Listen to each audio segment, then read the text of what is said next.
this is Sesame. Hello guys, hello. My name is Sesame and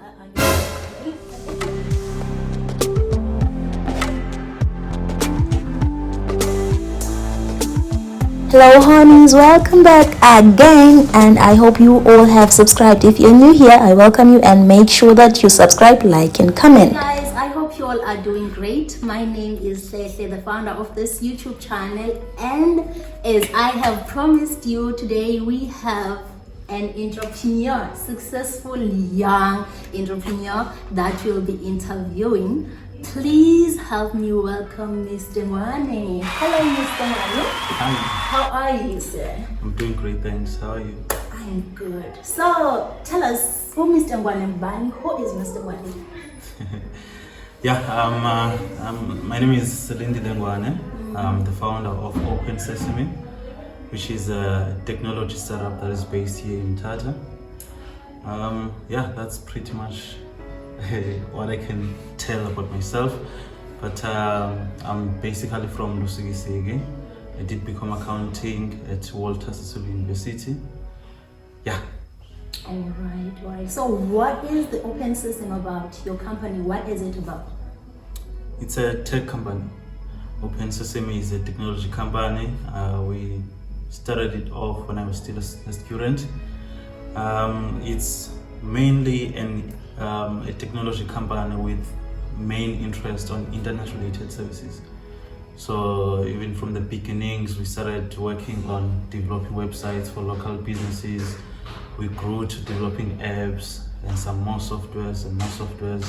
And then we later started our own project, of which that's what we've been working on more, working with our own project. Yeah. Okay, you say that you started your company while you're still in school. Yeah. How did you deal with academics and the pressure of starting out a company? Back in the days, I don't suppose there was any pressure whatsoever, because it was more like a project type of a thing. I didn't even take it that much seriously in the beginning, as much as we wanted something out of it, but at the time it was just more like pushing your passion on the side, because there was no pressure about margins, making sure that you are able to pay your bills, because now your business is paying everything for you. So I was still a student in Resi and stuff, so there was no pressure much. So it was just a matter of going to a business, pitch them. If they take the deal, they take it. So we built the website for them. Otherwise, we just move on to another business. So yeah. Yes, beautiful. I think it was. I think that's nice. That's the nice thing when you tend to do things out of just passion or just doing them. There are no much more expectations out of it or anything. Just rolling with it. Okay. So what motivated you? Do you have a background at home of someone who's an entrepreneur, or it just from home, that's interesting, because when I read about these great entrepreneurs, when I read biographies and watch interviews, you would find out that most of these guys, they have backgrounds in businesses. Maybe they are fathers, uncles, or maybe when they were still young, they were interested in selling stuff and all those things. Not so much with me, not so. We are not really much more of entrepreneurs or sellers at home, but I think what was just different about myself is just that I liked building stuff, So I was interested in building stuff with clay, with wire, I was interested in building stuff. You must have been a student. Okay. At school, I was a good student. I can tell. Oh, so that you have started this company, what challenges have you encountered, and how did you manage to overcome them and all that? Yeah, a lot of challenges, Still are, it's a lot of challenges. Actually, I think one of the biggest problems, that you encounter when running a business is, getting a rejection or getting a no. It's the challenge is that you would launch something to the customer or build something for the customer, and now it's not really what they want. So now you have to change some things and change some things.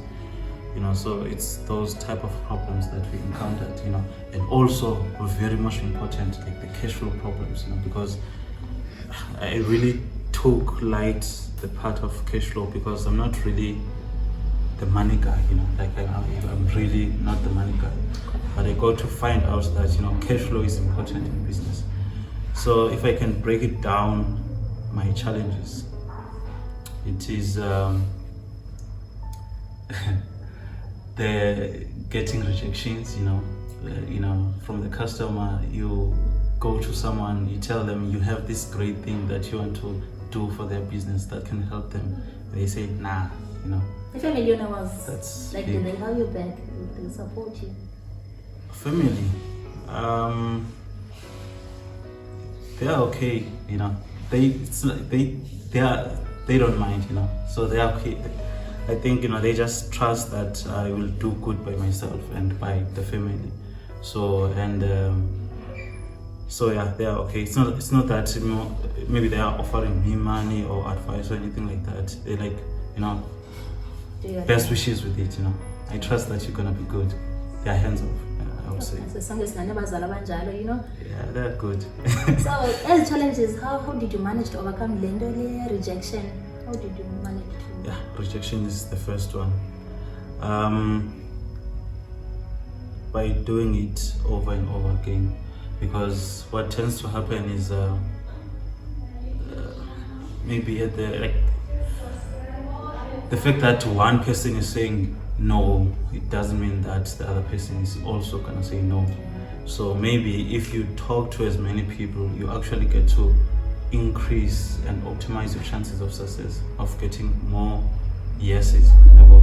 The fact that I'm even still here right now, it's because I managed to get enough yeses along the way. So I just kept on doing it, as much as it was scary, frustrating and stuff, but I just kept on doing it.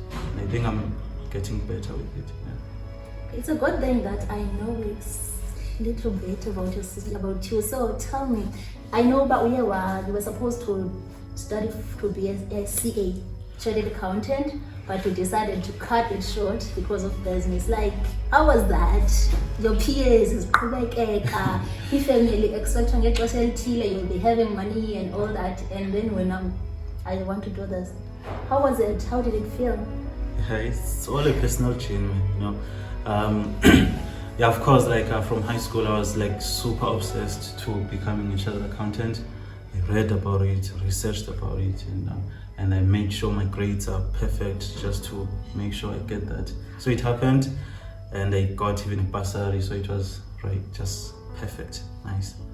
But along the way, as I am studying at university, I got to be introduced to computer science, information systems, learning code, talking about code, building stuff, and I got to know about these companies, that are building great things, which those great products that they build, they tend to grow up the countries, they tend to offer employment to as many people. So I was like, actually, when I look at this, South Africa and Africa at large is not much of a self-sufficient continent or country, South Africa. So we tend to consume all these tech and all these products from Europe, from the West. So I got some worry along the way, what if something happens? These guys, they just shut down, they're like, no, we're not trading in South Africa anymore. So what happens then? So I sort of I want to help in making our continent and our country self-sufficient. So for me, that meant doing that as soon as possible. As soon as I have the ability, the knowledge, and the know-how to do so. So I thought, actually even my passion changed like completely, because everything was just about business rather than going to get the honors, going to, you know, do the articles and becoming CA. So I just made the shift like that, because to me it's more fulfilling becoming an entrepreneur, creating a business, offering employments and all those things. It's building stuff is more fulfilling than counting the numbers, you know. So yeah, that's how it went by. It was leads to think, yazi, most of us, we are izinto esiqonda, you know what, I can change this, I can change that, but aside siyenze loo nto. So what can you say to umntu who, and yes, who wants to make a change but akadayenzi, and yes, but that is, it's because of fear or what? You know, I don't know, you know, but to me, I think that's just you're hurting yourself, you know, by just hesitating on things. And you know, if especially if you want to do something and yet you are scared or worried about it, or there's some bit of doubt or anything like that, and you're continuing on to do the other thing that is making you unhappy. So I think it's just hurtful, Louis. So the right thing to do is to just do it, you know, like Nike says, you know, just do it, because you are paying the price for being miserable with that particular thing that you do not like, and yet you're supposed to be doing this other thing that you know for sure it's gonna be fulfilling to you. So I think you're just supposed to do it and just make just make an agreement with yourself and the people that are around you, and any other things, they just don't matter, you know, as long as you make the decision and committed to it and you know that you're gonna be good. Think about it, when you are 80 years of age, how do you want to look at your life? You know, do you want to say, what if I had taken that decision? So I don't think, you know, being hesitant to doing that particular thing that you like instead of, you know. I think so you would disappoint abantu as the society, the family, and all that. Yeah. No, I don't. Maybe you just, I don't know. It differs with people, because what tends to happen is, you know, people tend to, because you disappoint them now, but later on they're gonna be happy and understand. And that's the right thing you should be going about it, rather than, because what people tend to do is they just play along with it, you know. They are keeping their families and friends happy, and they're disappointing themselves, you know, and then now they are resentful. So maybe they can just lash out to their families at some times, where like, I'm supposed to be doing this other thing because I have to do these things for you, so now I have to keep on doing this thing that I don't like. So you push out that resentment towards your family because you're unhappy, you know. But if you rather just take the sacrifice, later on they're gonna be happy that you actually did that thing, you had the courage, and you're gonna be happy. And if it didn't work out, it didn't work out, you know. And yeah, and you know for sure that it didn't work out. And things like work and school, they can always wait, you know. You can always get a job, you can always apply to get a job, you can always go back to school and stuff. But as izinto, they tend to differ with your situation. Of course, if a situation is just utterly, like, it's just not right for you to start a business, don't do it, you know. If you are not ready to start a business but you feel like, you know, you want to, like, don't do it, you know. You're gonna waste your time, and don't do it if the situation is not right for you. If you have to feed your families, get a job. Maybe just work from 9 late until 2 a.m. in the morning, working with your business, that kind of a thing. So yeah. Okay. I heard you were supposed to be launching, is it Smart Self? Yeah, Smart Self. Yeah. Yeah. Yeah. So what is it about, like, Smart Self? we have that great product that is coming up. SmartServe is a table-side self-ordering system for restaurants. Yeah, it allows restaurant guests to make orders using their smartphones instead of waiting for waiters to come to them.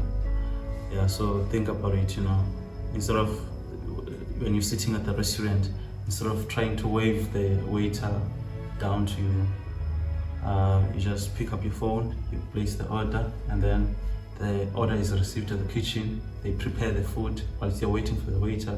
So when the waiter is free, they can check, actually the food is already free, is already finished also. So they can just go collect that food and deliver it to you, to your table. That's how it works. And you can even make some quick requests, such as like if you want to request maybe water, you want to request a bill or something like that, you can just put it up on SmartServe, and then they see it, the waiters, and they just bring that thing to you instead of coming to you and they ask what do you want, and then they go back to get that thing for you. So that's the product, SmartServe, and we started working on it last year, and we have a few restaurants on our pipeline. We haven't launched yet, but we will be launching soon with the La Piazza restaurant. But we just got a little bit delayed with some other projects on the side that we're working on with some businesses around here. So it should be ready. So in your statements, so that you have a team behind. Yeah, a great team. In my previous videos, they get about the challenge of being able to bafumana abantu like abantu abazosebenzisana now with the same vision. How did you know that okanye how did you pick up your team? Yeah, and the team is very crucial. The team, I think, it's very crucial. It can make or break your business.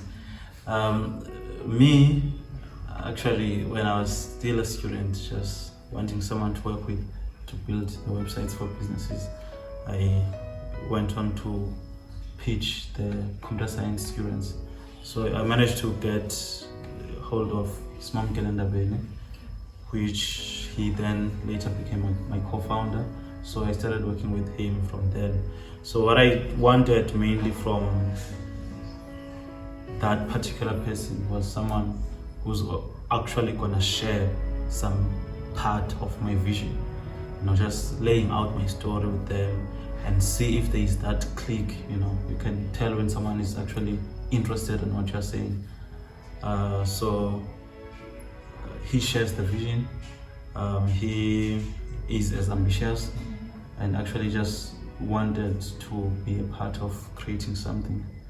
So that's how it went about with Silindile. And the other guys, it's a matter of just having conversations with people and actually get to see if they actually are people that you can work with. I think it's more about that, but it needs time. It's not obvious. It's really not obvious finding someone you can work with. And I've had my misfortunes with people. Yeah. But the guys that I work with right now, I think they're great and they are loyal and they are ambitious. Yeah. Okay, I think that will be all, unless there's something you'd like to add. Yeah. Something that you think is valuable. I don't know. I think that was it. Unless. Thank you so much. Yeah. Thank you so much for sitting with us today and sharing your story, obviously, with us. If there's anything you'd like to say to my audience, please. I think I can just ask for a follow on Instagram and Facebook, Silindile Ngwane. You can just search for Silindile Ngwane and you can find me. Otherwise, let's keep watching the channel and supporting each other. Let's grow our businesses, let's grow our mindsets, let's grow our beautiful country. Thank you.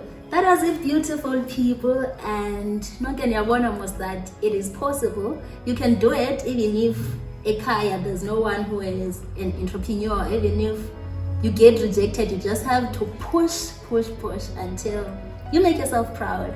That was it. Thank you for watching this episode. Please stay tuned for the next episode. Ciao.